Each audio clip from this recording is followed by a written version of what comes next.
Hi, I'm Bob Tabor with LearnVisualStudio.net. Up to now, we've been focusing on the C# syntax itself, as well as some select utility classes from the .NET Framework class library.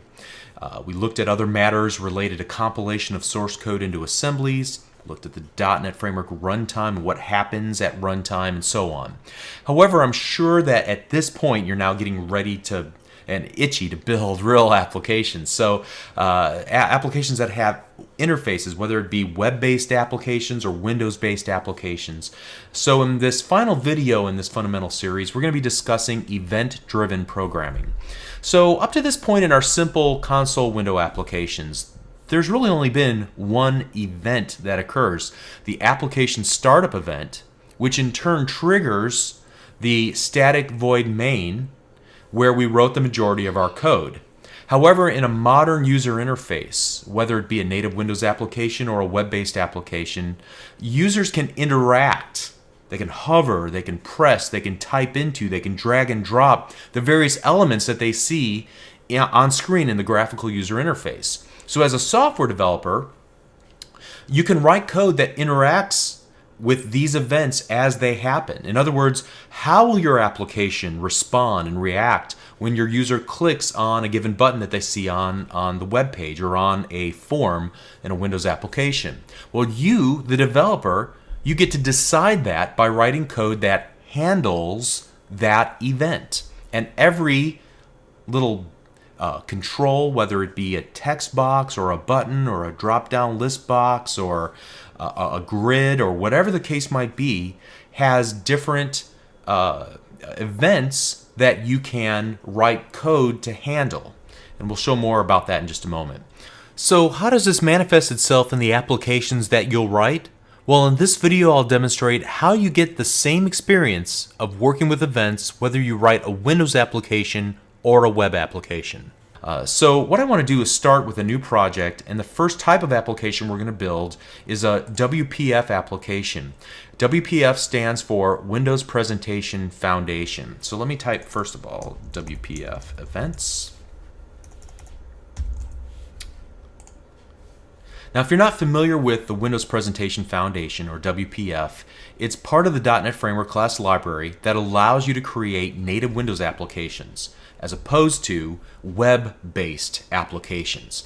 In the new project dialog, there's also a template you may have seen called Windows Forms, but that's frankly an older technology, an older part of the class library. It's still viable. It's still used by many programs and many companies that build software, but honestly, most of the buzz nowadays surrounds WPF, not Windows Forms.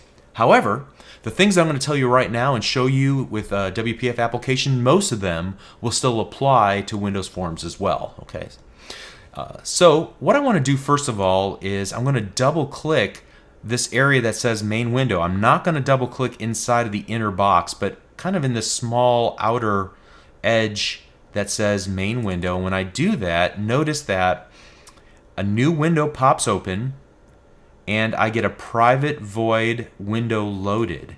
So what this code will do is will execute whenever this application loads up this main window for the first time. So we can already see that there is a difference between two files. The file that defines our form, the visual aspect of our application, and the code that defines the activity or the action that happens. The events that are fired can be handled inside. For this particular event, the loaded event for the window will be handled here in this code block. Okay. Furthermore, if we take a look at the main window.xaml, XAML is an XML type syntax that defines where various items are positioned within our Windows Presentation Foundation application. So here we have a window object, and you can see when we double clicked, it automatically created an attribute called loaded, and loaded will point to a block of code named window_loaded. Alright, so that is one way that we can create an event handler by merely double-clicking on an item, in this case just the window itself. It will create an event handler and will wire up the two together so that when the window loads, it will look into our mainwindow.xaml.cs file for the definition of the event handler that we wrote behind that. We can ignore this. We don't have to write anything if we don't want to, so nothing will happen. But we can still handle that event if we care to.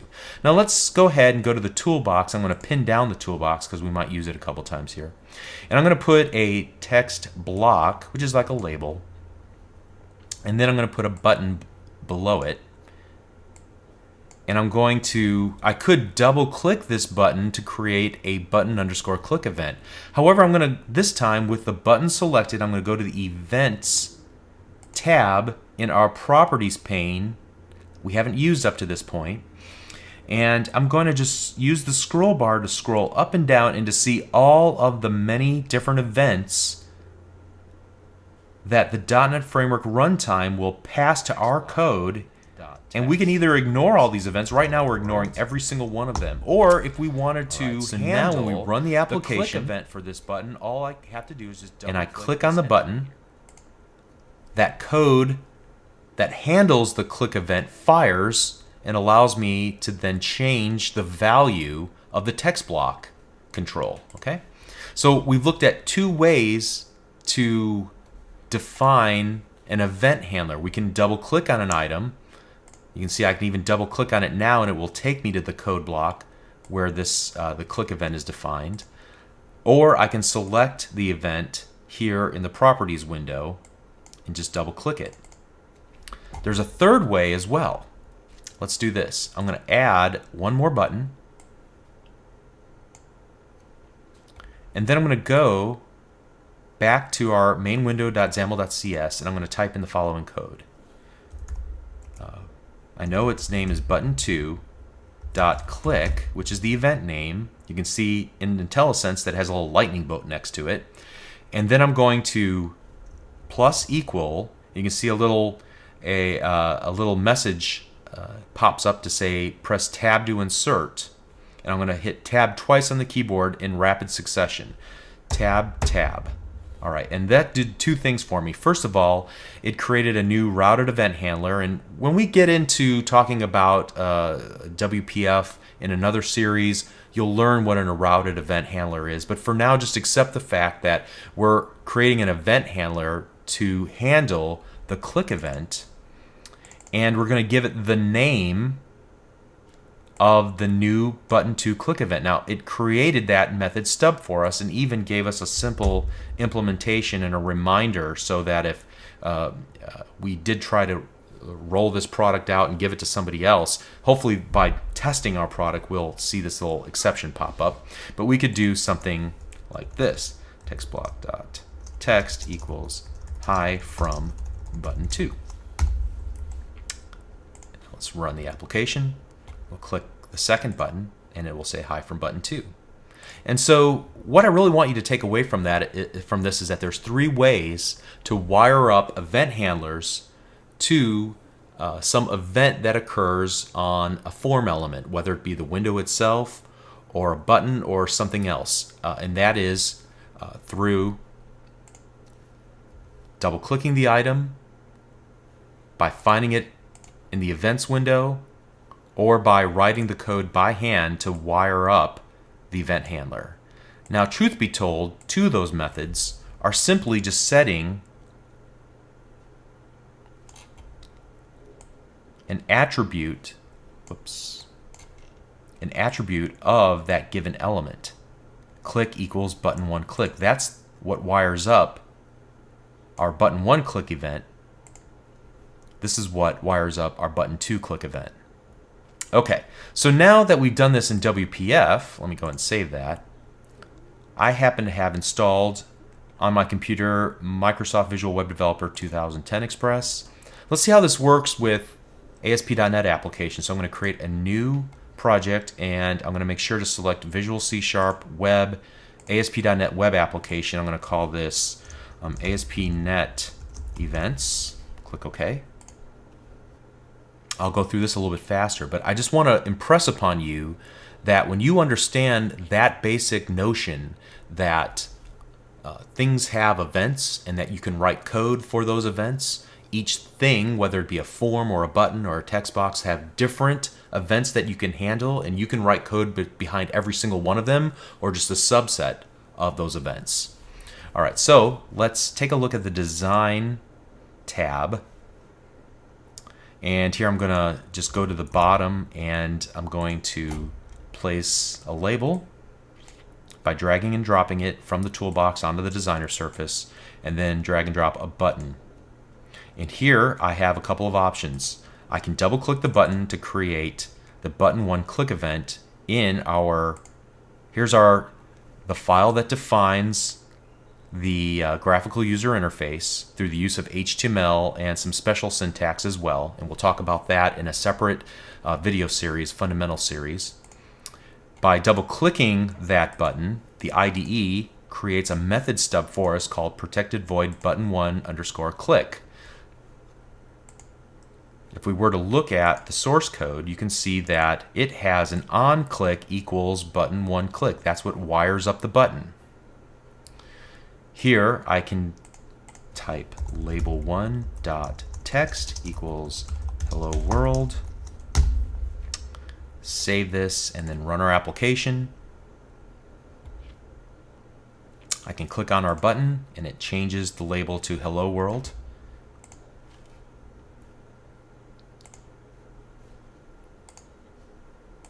Let me add a second button. I can go to the Properties window when selecting that button, down to the Events tab, and I can double click on the click event. And I could do something like label1.text equals hello from button 2.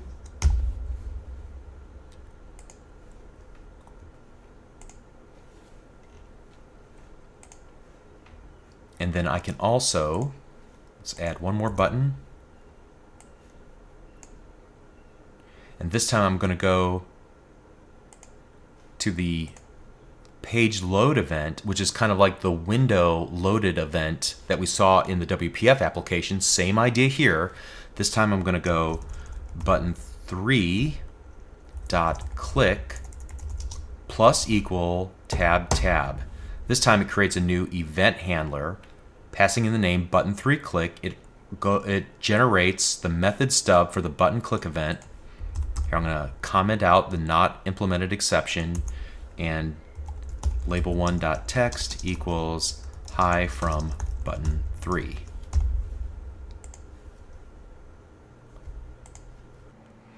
And as you can see, it works, so great. So it's as easy as that, whether you're interested in building web form or Windows form applications. At this point, it just becomes a matter of learning the different controls that are available for each and learning the different events that are raised by those controls. What's the behavior of those controls that I, as a programmer, can write code to handle? In my experience, about 75% of events are common across those controls. In most cases, you can anticipate the events that will be available without having to memorize a list or anything like that. So here's what I recommend. Whenever you need a particular control in your application, simply peruse the names of the events for that control. If you find one that you're not sure what it does, just click on it and either look at its description if there is a description area below the properties window, or you can look it up online. Sometimes the message associated with a given event could be a little bit cryptic in the help. So usually that means to me that I need to get a more comprehensive understanding of a particular concept as a whole, like data binding or the life cycle of a form or a web page or the purpose of a given control, some big picture idea. And once I have that in place, the individual events will make a lot more sense. And I rely on MSDN, searching in MSDN a lot during this process. All right, so I'll have a few more closing remarks in the next video, but we're just about done. Thank you. We'll see you then.